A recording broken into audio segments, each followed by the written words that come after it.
The views expressed and the opinions given by the individual host and their guests do not necessarily reflect those of Para X, its affiliates, or its sponsors. Oh, hell no! Whatever. The following program contains opinions expressed by the Dead Zone. If you find this broadcast offensive, lighten up, candy ass. What? Oh my gosh. It's a radio show. Hell yeah! That's what I'm talking about. Power up request received. Initiating systems. Powering up transmitters. Welcome to the Dead Zone. Wait a minute. Kill this.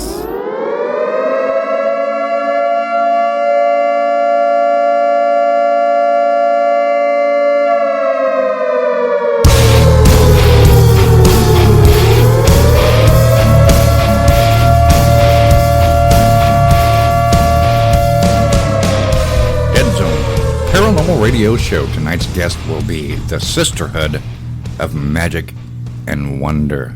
How cool is that? You don't want to miss this.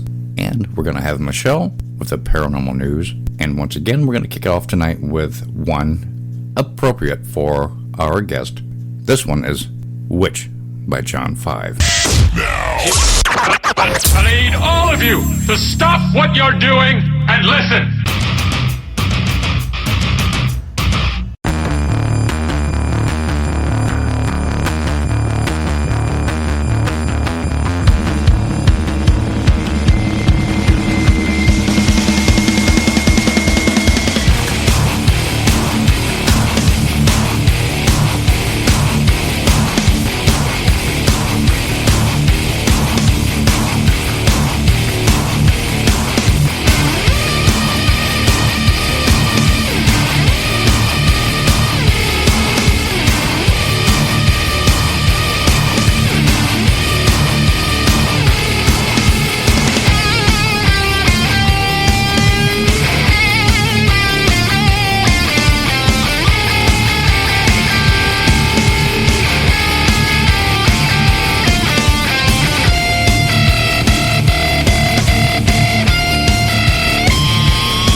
news.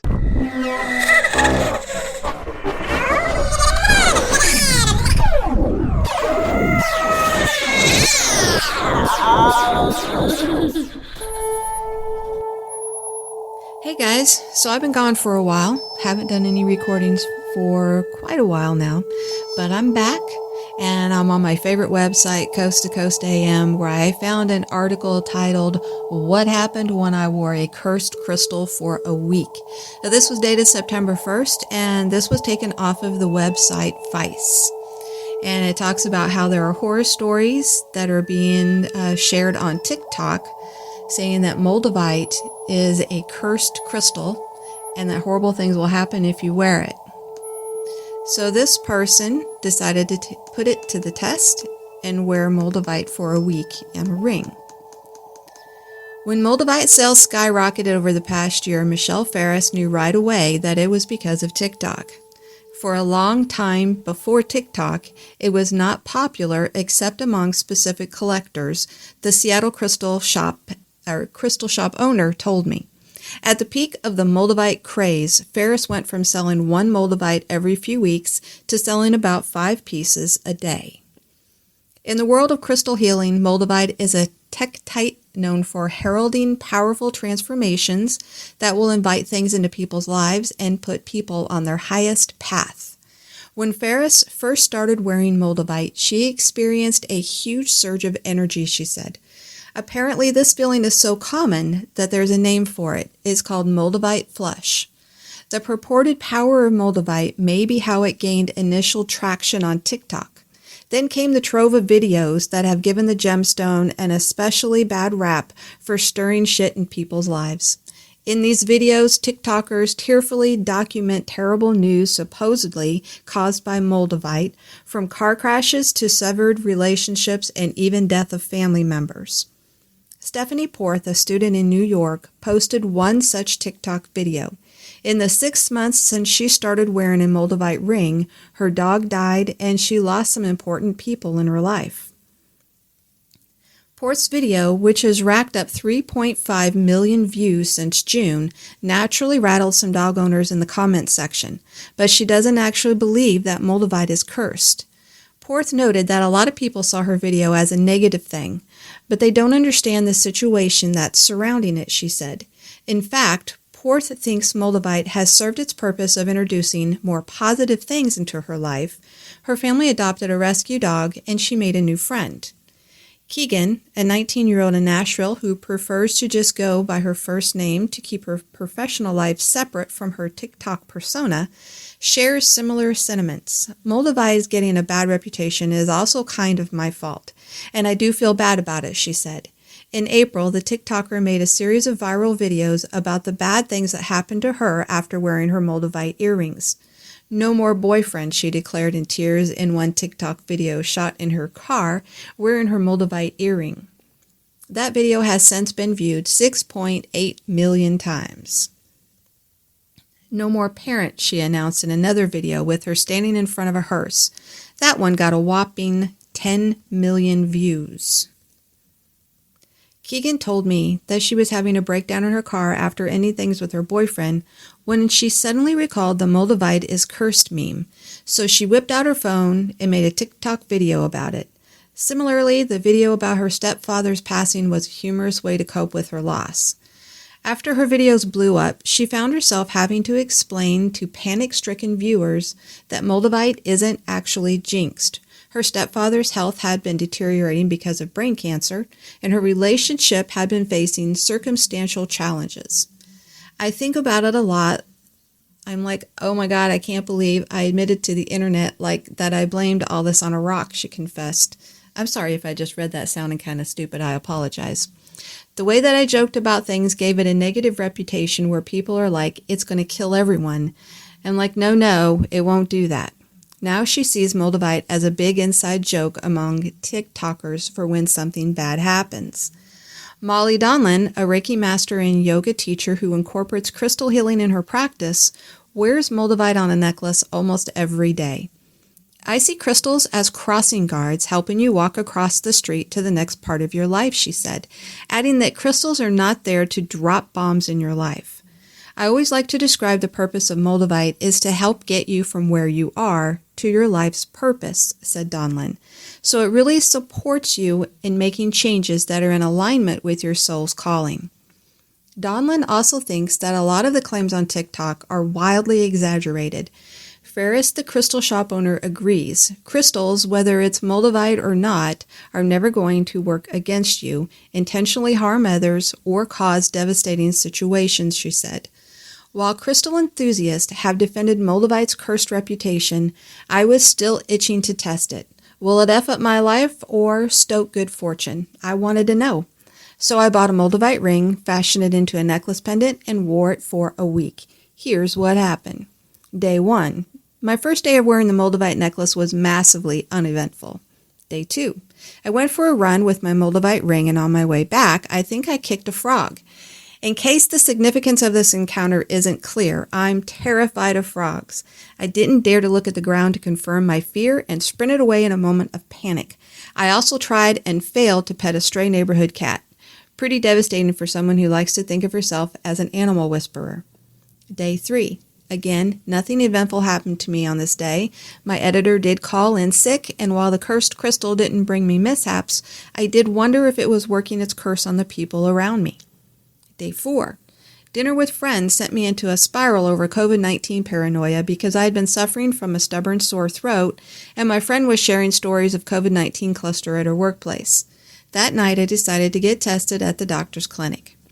Day 5. This weekend was supposed to be filled with morning walks, Zoom interviews, miscellaneous errands, and meetings with friends. It was gearing up to be lots of fun, but also scarily hectic. After taking a COVID-19 test that required me to be quarantined for about a week, almost all of my plans were wiped clean. For the first time since I can remember, my weekend was completely free from plans. I was homebound, of course, but free. My weekends, I realized, have been bursting at the seams with activities and errands, leaving me barely any time to just sit and simmer. This quarantine weekend was shaping up to be the rest and relaxation that I sorely needed. Day 6. By Sunday, I was well rested, but a little restless, which was just the right spur of motivation I needed to start making plans for a personal newsletter and podcast, and getting back into watercoloring. Basically all the projects that I keep brewing at the back of my mind, but never had the time or headspace to really consider. On this day, I also found out that I did not have COVID-19, which meant I had essentially canceled all my plans for nothing. I can't say I regret it, though. My idyllic weekend was amazing. I also couldn't help but imagine that this was perhaps the Moldavite's way of clearing my schedule. Day 7. Another uneventful day, the last before I took off my Moldavite ring. To be honest, I was kind of disappointed that nothing that extreme happened, or perhaps I need to give it more time. I think the difficulty with a week is that there are changes. You might be too close to notice it, Donlin said when I told her about my experiment. Sometimes its effects are immediate, and sometimes you don't really notice much at all. But when you look back on your life, a year later or 6 months later, you realize, wow, a lot of things did change for the better. Stina Garbus, a professional psychic and longtime crystal healing enthusiast, told me that she believes crystals work more on your mood and experience rather than hitting you brick to face with unexpected changes. Moldavite especially can help those who have goals but have trouble achieving them.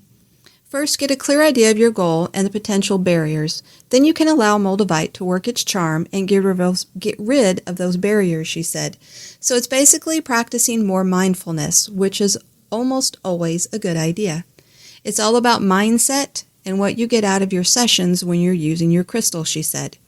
I'd like to think that Moldavite helped me catch a breather over the weekend and forced me to get started on personal projects I've been procrastinating on. Even though my week-long experiment has come to an end, I'm inclined to keep my Moldavite on for a little while longer just to see what else it has in store for me.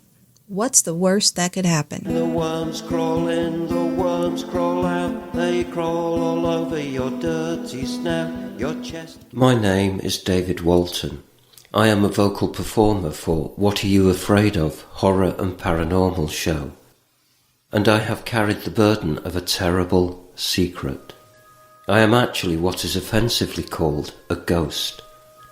For years now, I have concealed my ectoplasmic existence from my friends and family, in fear of a common prejudice against ghosts, or what we like to call the disembodied. I have existed frightened of being discovered, unable to do physical acts that the embodied take for granted, such as walking a squirrel, or drinking a glass of vitamin E milk fresh squeezed from a whale.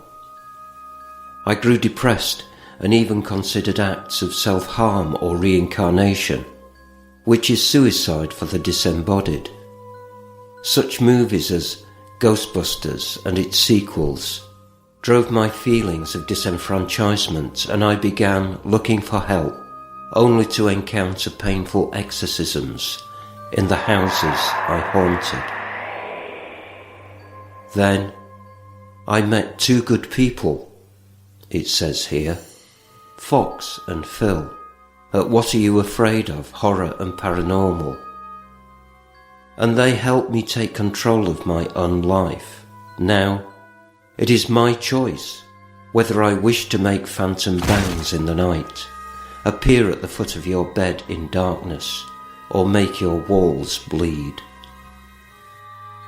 If you are a disembodied person like I am, and you're living a lie, What Are You Afraid Of? Can help you too. They are on at 9 p.m. on Friday nights at Para X Radio, leaving plenty of time for midnight haunting activities, and can be found on all major podcast services. Listen to their paranormal stories, interviews, humorous sketches and horror fiction to know that you are not alone. And if you are a member of the embodied, don't forget, you are only a single heart attack or tumour away from becoming one of us. This is David Walton. See you on the other side. Or as I call it, this side. And that is the end of a perfect day.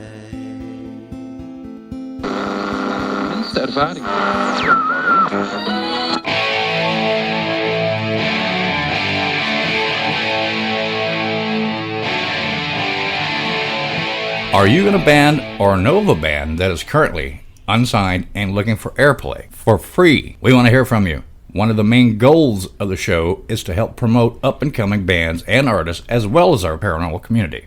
Getting your name out there can be tough, especially these days. Shoot us an email, deadzonebooking@gmail.com. If your music fits our genre, hard rock, 80s, 90s metal, and new metal, we want to help.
Hello, this is Christopher St. Booth, and you're listening to The Dead Zone.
all radio stations in town were palm trees, we'd be the one with the biggest coconuts.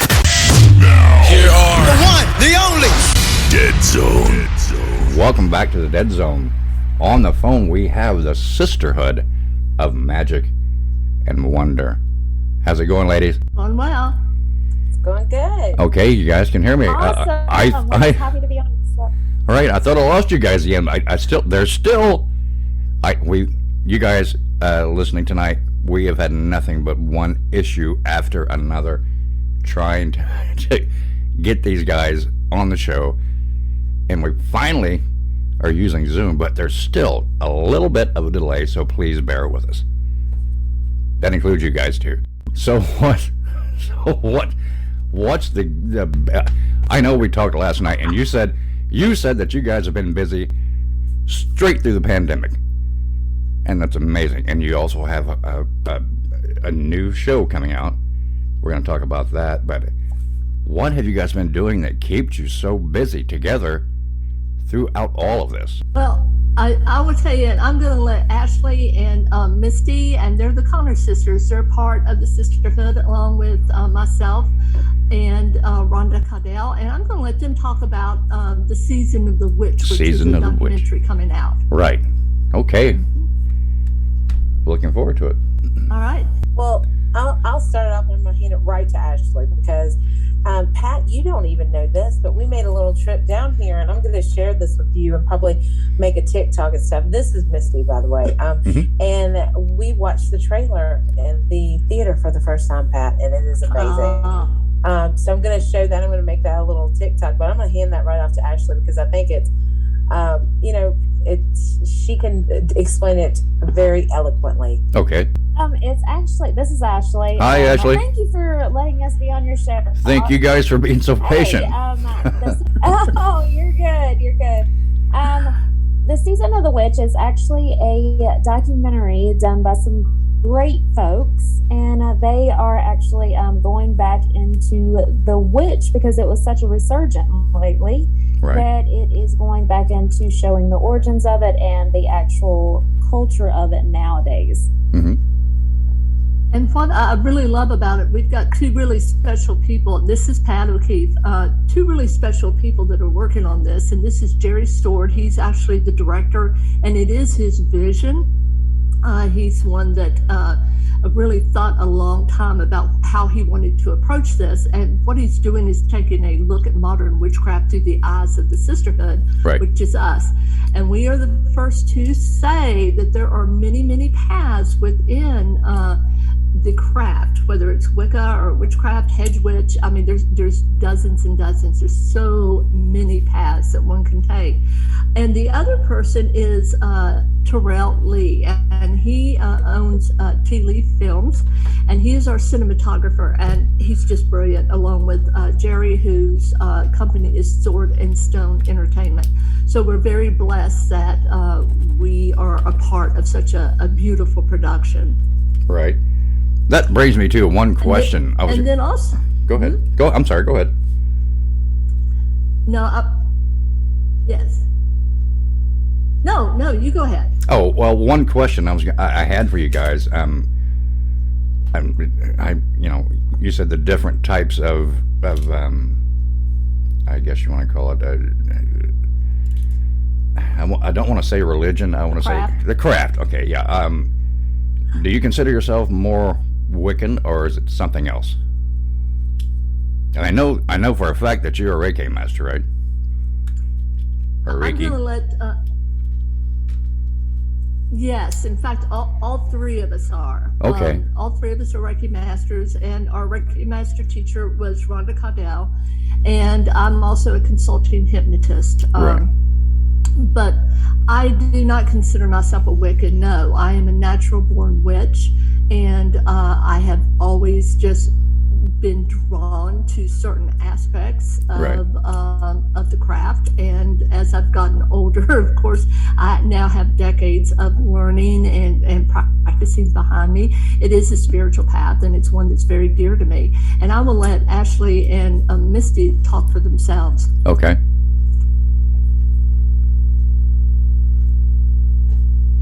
Ashley, how would you describe yourself? As a Wiccan, as a natural witch? Actually, I would describe myself as more, me and Misty had a similar upbringing, obviously, because we're the biological sisters of the group, and Misty can talk on her behalf, but I grew up Baptist, and then later on, I realized that a lot of the religions kind of coincide with each other. Right. So I actually more go towards ominous because I believe there's truth in everything and that there's misconceptions in a lot.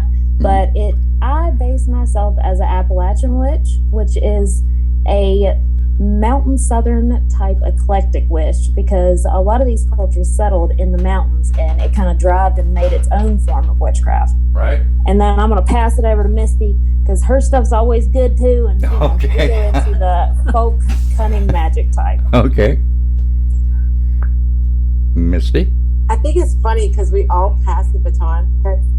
It's really neat the way we all pass the baton to each other. And we are a practicing coven. So we all practice together. But You're going to find nothing else. I don't think there's anything else like us out there, because it's okay for all of us to draw from these different things that give us the spiritual power we have.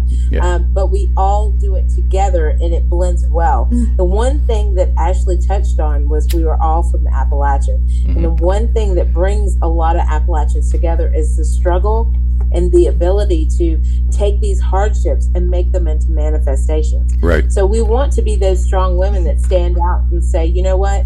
Yes, we are from the mountains, but we are practicing. We are the cunning folk. That's what they call us. They also call us granny women. Granny really women, yeah. That. Yeah. So. Yeah, Pat had mentioned that last night. Yeah. No, Pat had mentioned that last night when we were talking about the granny witches. That's a true thing. Yeah, and I get that completely. And you're Southern.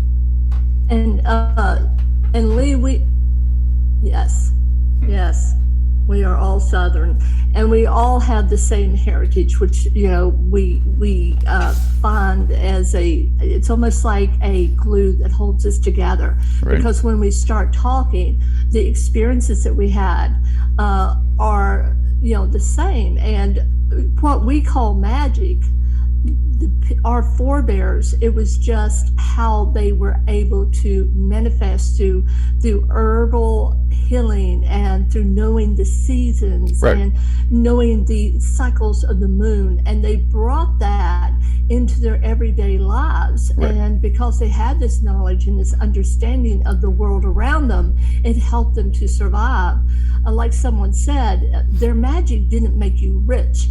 But then again, they were very Christian in their outlook. I mean, these people came from from Scotland and Ireland and England, from Africa, from from many different areas, Germans, and they went to the mountains and they saw that it was quite like where they were, especially the Scots Irish, right. And they decided to stay in these hills. Right. And when they did, they took all of this, including information from Native Americans, and they made a special kind of magic, a special kind of hill folk magic. Right. So they would take from, like, say, for example, they would take from a shaman and incorporate that into what they do. Right? Am I wrong? It wouldn't even have to be a shaman. It could be. No. It's just it wouldn't. See, the thing is, Native Americans also individually would practice or be connected to earth energy and sky energy. Mm-hmm. So it wouldn't necessarily be a shaman that would have taught a settler to perhaps plant under a full moon certain crops. I mean, there was a knowledge, just like there was in the populace right. of the Appalachians, of simple things. Right. Like I'm gonna read this real fast. Okay. I love this. If you've ever read the Foxfire books, the Foxfire books are really preserving Appalachian heritage. And here's this woman, she's from northeastern Georgia, and this is what they used to call a God-fearing woman. In fact, they still call them that. Yeah. She said, quote, "I make my sauerkraut by the full of the moon because my mother and grandmother made it that way, and their mothers before them made it that way. I always make my kraut on the full of the moon because it's always harder and firmer than it is at any other time." Huh. That's magic. Okay. All right. That, among other things, yeah. Think about it. It's so simple, but yeah. Yes. Yeah. I mean, you guys are from Absolutely. The South. You guys are from the South. I'm from the South. I'm actually from Pine Bluff, Arkansas. So I get the old ways. I was a Baptist too, and as a matter of fact, I would go around to nursing homes and different places when I was younger and preach. So my question, right back at you is, if you were Baptist, I'm sorry, I forget which one. Ashley, I think it was that she was Baptist. Was it Ashley? I'm not sure. Anyway, what deterred you from? Yes. What deterred you from that religion? I was the Baptist, and when I grew up, and Misty, like she Go ahead. That actually, I grew up and they would just send me to church because they got tired of me being crazy out there on my own. They're like, this person is Jesus. Yeah. So, Okay. they sent me away.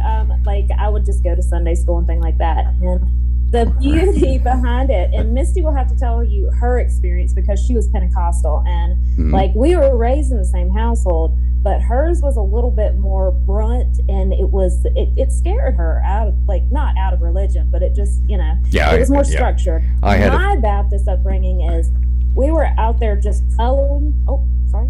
Go ahead. We No, were you're just fine. out there coloring and loving everybody. So for me, honestly, it was easier going into witchcraft because I came to the realization that God loves everyone, regardless of like where or what culture they grew up in, because He would know your heart. Right. And that was really the message the Southern Baptists really beat home in their sermons. So it was easier for me actually because we don't, like when I do witchcraft, I pray to God. So, and that's a little different because some people have different deities and things like that. But I know that my God would see my heart behind any of the craft that I do. Okay. But Misty's is pretty awesome, her background, because hers is more like cult-like with her upbringing. With the Pentecostal, I had a couple of friends that were Pentecostal, and one of their sisters was, and it was weird to me. Always wearing dresses.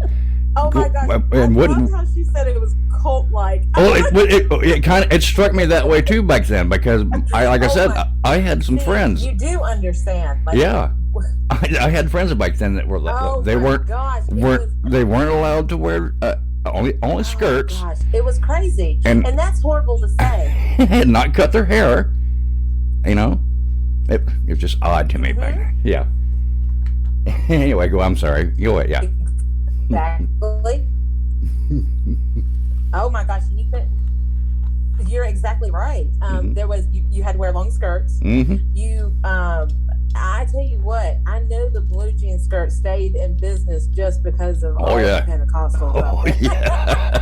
Because you would see they would wear them all the way to the ankles, man. Oh yeah. No makeup. You couldn't cut your hair because that's your crown of glory. You couldn't wear jewelry. Nope. But the thing that deterred me the most is it was funny though, because when I would go to other churches, when they asked me to come to a Southern Baptist church when I was like 18, I was like, I'm sorry, I don't have a skirt to my ankles and all this stuff. Like I really went, and they were like, you can wear breeches. And yeah, it doesn't matter. You can wear breeches in church. Right. That threw me off, man. Right. Exactly. So mine was a little bit different upbringing because you know how it is. They don't teach you the love side of it. They teach you you're all sinners and you're going to burn in hell unless you do. It was a fright tactic. Right. And it's really sad. But a lot of people you'll notice have the background in Pentecostal and more aggressive religions. You will find them now in witchcraft, I think. Right. But I think that we all come from that background. Pat, you mentioned a little bit earlier, Pat, where you said, they would have a lot of them in the Appalachians. They still are just like us, but they'll have that Bible in hand, and they'll be using verses instead of what we do. Is, let's say we have a prayer, or we put something out there. They use Bible verses, and that's the only difference in us. It truly is. Pat, what was your upbringing in the church? My upbringing was very eclectic. My mother was she was a seeker, and so I went to church in every church that I can think of. I've been to Baptist, Lutheran. Her favorite was the Catholic Church, although we never went through catechism because it had so much ritual to it. Oh yeah, and it had such a long history to it, and she felt very drawn to it. And the priest was amazing. I can see ours, which is an energy field around the body, and I've only seen like this golden hue on a couple of people. One of those people was when I was a child, and I saw Billy Graham on television, and I saw that glow around him. I didn't know what it was then, but this man had that. And when he came to the church, it was in Stanton, Virginia, Father Dodge. And when he came to the church, you could have rolled a bowling ball down the center of the aisle. And when that man got there, by the next Easter, there were so many people in the pews that, I mean, people were literally passing out because it was so hot. And of course, they had the cantor and they go through with all the incense. And so, you know, mine was very eclectic. My grandmother worked with the spirit board, and she was very much a medium, and she's the one that guided me the most. But my mother was a palmist, so I grew up around this. I was just really lucky. Well, what and I had good people around me who were able to guide me. What exactly is a palmist? I'm sorry, I don't know what that is. Oh, a palmist is someone that reads the lines on your hand. Oh, okay. And I thought it was a different. By reading the line. Okay. Yeah, like lifeline, heartline. Right, yes. right. Okay, yes. Now I got you. I was like, what religion is that? I have no idea what a palmist is. Okay, now I get you. I understand. Speaking about going to different churches, yes. I had went to a Catholic church. I had went to a Catholic church when I was younger, and I was completely lost when they started this standing up, kneeling down, standing up, kneeling. I didn't know what to do. I mean, I was like, what do I do? I don't know what to do. No, yeah, that was a long time ago, but yeah, religion's weird. The good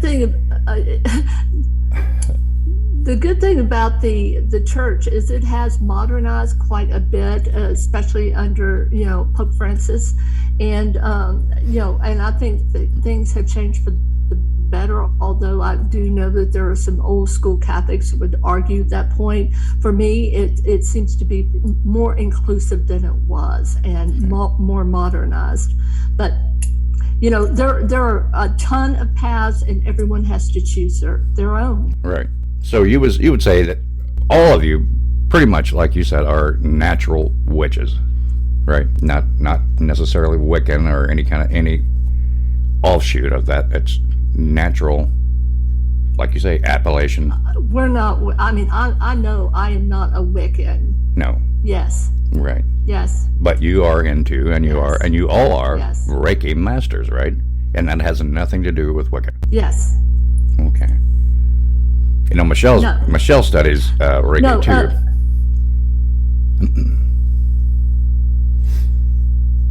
Yeah. Yeah. Yeah, Reiki is, for those that don't know, it's actually healing through energy. And what you're doing is you're basically opening up to divine energy and passing that energy to your client who may be in need of that if they're ill in some way. Right. And that can be mind, body, or spirit. Right.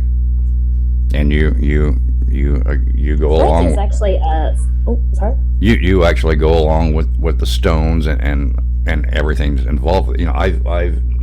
She has like pyramids and crystals and what do you call them? The scry things. What do you call them? Pendulums. Ashley, I know that you're very technical when it comes to things. Yeah. Pentagram or the pentacle? No, a pendulum. You're talking about the star? No, a pendulum. Pendulum, yeah, a little point on a chain, and she uses that to center herself or ask questions sometimes on investigations. Yes. You know what I mean? Okay. Yes. I didn't know if I was saying it right or not. Yeah. Yeah. Huh. No, you did, and she's good. She's working with energy. But let Ashley finish. She was going to give the technical, more technical explanation of what Reiki is. Okay. Reiki is actually Japanese, and it's just the transfer of energy. There's actually witches in Japanese type thing. They actually believe they turn into foxes, and they just have a different terminology for things. Right. How they came into energy work and the Reiki type is the first one discovered this, went up and spent time with monks. And when he was up there, he was trying to find the healing ability, and he come running down the mountain, stubbed his toe, and he grabbed his foot.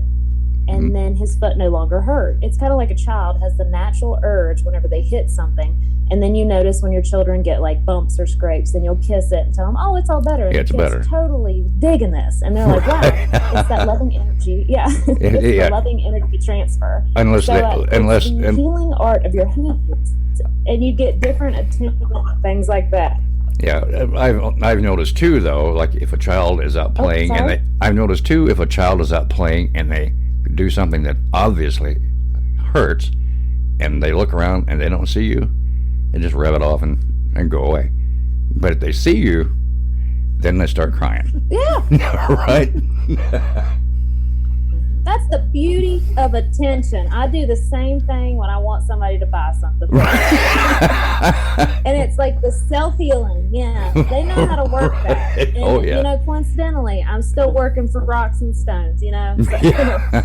Stones, where you get that is, it's an ancient art of believing that different stones give you different powers or different clarity in the minerals and things like that goes down through. Okay, let me ask you this. Let me ask you this. Mention too, the energy aspects of.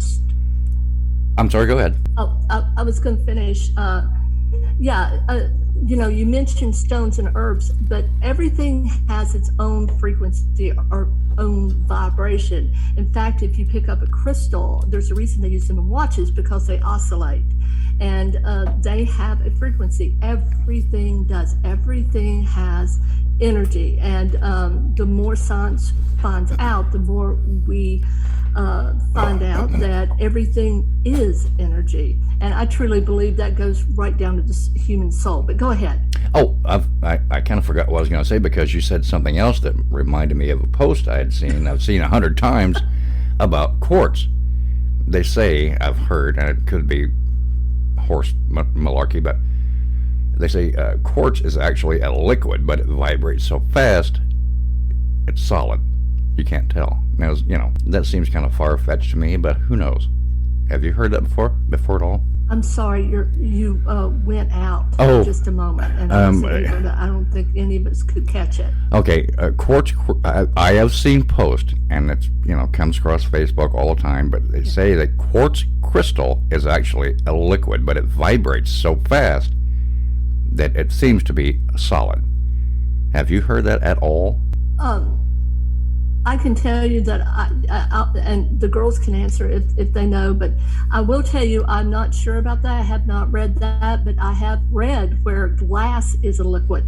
And so that, you know, and in fact, old glass, if you look through it, you'll notice it kind of has waves in it. Yeah, it distorts. That's supposedly not all due to, it's supposedly not all due to manufacturing. So who knows? Right. You know? There's so much out there that we don't know. Oh, yeah. Misty? Yeah. So. I think she's gone. Is Misty gone? But let me, do you mind if I mention something else we've got coming up? No, please do so. Do it. Yeah. No, I think we've got them. I'll just mention we've got another book coming out. In fact, we just have our first book out. It's called The Spells and Stories of the Sisterhood of Magick and Wonders. Right. And I'll let Ashley or Misty tell your audience about that. Okay. Misty, you're on. Ashley? You're on. Oh, there we go. There we go. Yes. Okay, Misty's here. I apologize for a little bit of delay there. You're fine. Yeah, we got our first book that came out, and we're so delighted about it. We were just, and it's such a good response too, because we found that a lot of people have the same background as us, especially around where our home is, and they're really fascinated. So it lets them hear our backgrounds, the things that we've went through, and also it takes us up to the journey of where we are now and how we all came to be together. And then of course we got like some of our favorite spells in the back, so they're all into that. And it's kind of funny when you're at a con and people are like, I'll find them pulling like an assistant or anybody who's helping us, they'll pull them aside and they'll say, did these spells really work? And if you can hear on the back end of it, like anybody who's around us, we help as much as we can. Right. And the lady that comes with us, God bless her, she was like, yes, they do, and I use them. And you should see these people's faces just light up. It's just amazing. And especially since it's our first book, we are so excited about this. Pat is an old pro at this. Right. And she has guided us, and it is amazing. So what is your experience with the book? But wouldn't you agree? My experience with the book is, if it'll sell, I'll write a book. But wouldn't you agree? You can write anything you want, any spell you want. If you don't believe in your heart it's going to work, it won't. Am I right? And these books True. And these books are. You have the power to put that out there. Right, and these books are going to be available on Amazon, or they are available on Amazon. I'm sorry, I can't talk. Are available on Amazon. Yes, they are available on Amazon. You can go on our page and get the link from there. The beauty in all your questions too is how we became into our witchy selves. Mm-hmm. That is actually what the book is about that we have out currently. All right. It is our discovery and our roots and how that comes through. Right.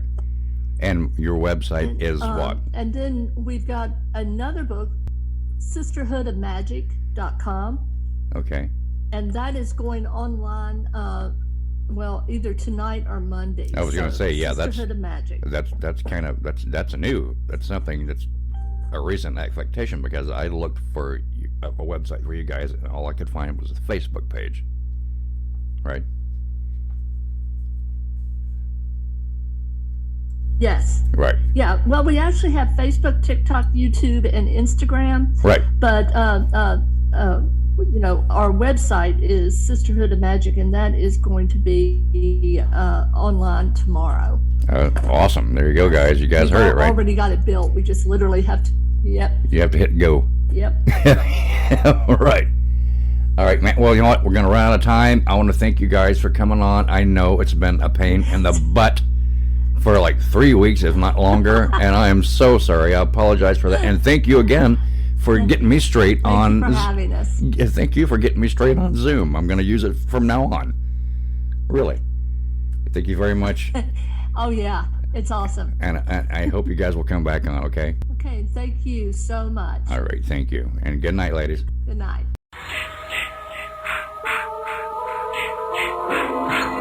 This is Rick McCullum of the Hollywood Ghost Hunters, and you're listening to The Dead Zone. Dead Zone, WDZRDB, worldwide. I saw your face in the spirit glass, framed by the black flames of your past. I see the torture in your eyes. I'll put a spell upon you tonight. Come on.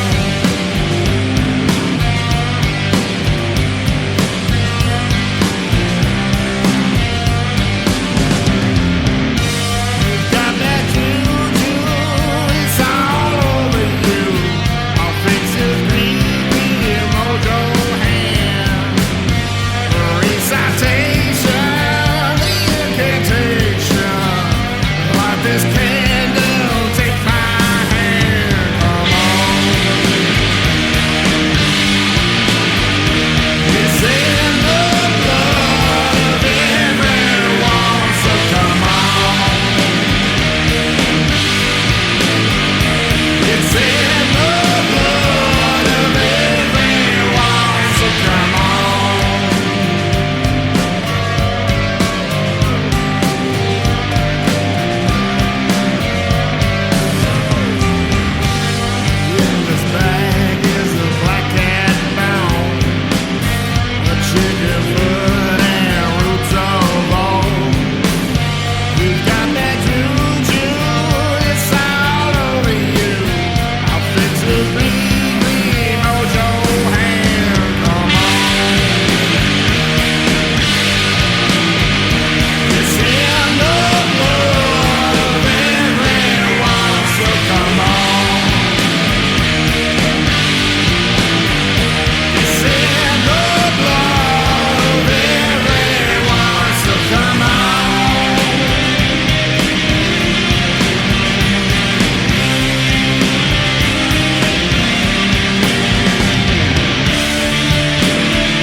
This is the Dead Zone Paranormal Radio Show. Thanks for listening.